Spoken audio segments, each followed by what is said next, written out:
Kahima kan yang yale parahima. Kumbalaya thuo lupa ujisu. Bat kini kila sedang banjir. Dangshen u Prime Minister jong keri Israel u Benjamin Netanyahu ulatmo ban pentamai ya ke judiciary jong ke Israel kenang ban pentelot bor ya ki yeng bishar ki bakentob ya ke Supreme Court jong keri Israel. Bat lada penterai kam ya kene ke judiciary ke batamai kan penlong ya ki nong mi khmat ban kam klain bor shu. Bat ke Supreme Court kan omla ban disqualify ne penhiar shuki ya uno u Prime Minister kumbalong baro shikata. Henry kibala ban la ya kene datang u Prime Minister bat ke kabinet jong u kibala ban tuklar ya kene ke kam. Day na kene ke daw ki beriu ki ba persya ya kene ke bil ki me sesurak ban nyelek persya. Namar baki sengau thuo ba kene ke jing pentamai ya ki role jong ke judicial kin sa penjak rengai ya ke demokrasi. Om tang ki ba persya ki balami pajba Henry wat ki ba kersyanru ki mi pajba ban persya ya ke kenhuon jong ki left wing.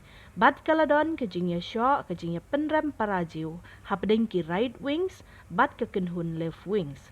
Ki pulit ki bunkam ban ken syaj kenang ban tek lakam ya ki pajba ki balayalan kenhuon ban nyelek persya ha ki surak ke sorkar kala pendan kam wat da ki aeroplane ki ba ai ha ki jingtung ban senraj ya ki nong nyelek persya. Badru kala pendan kam da ki kali penlipding ban khanglat ya ki beriu ban mi pajba bat ban nyelek persya. Kaladon ke jing ya pen I boru hapdeng ki Orthodox Jew ki badai ki Jew ki bat perking ya ke jing ya Jew jongki bat ki Jew ki ba kwa ban im hakeri sekular ne kita ki kenhun liberal.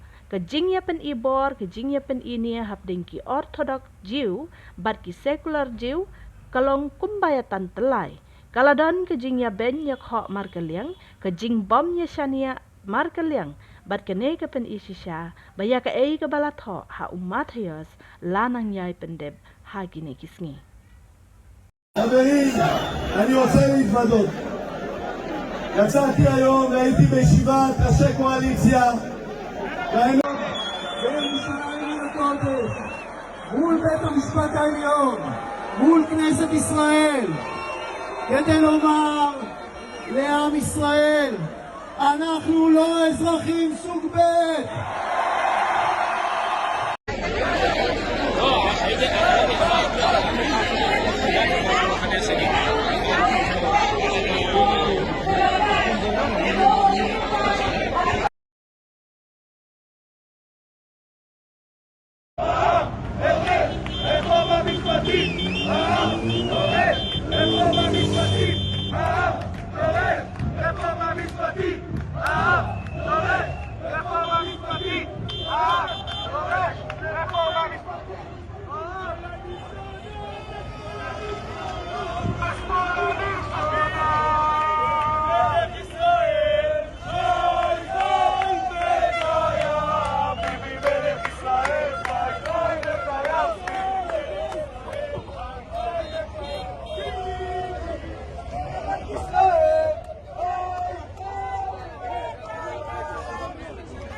Sama le casa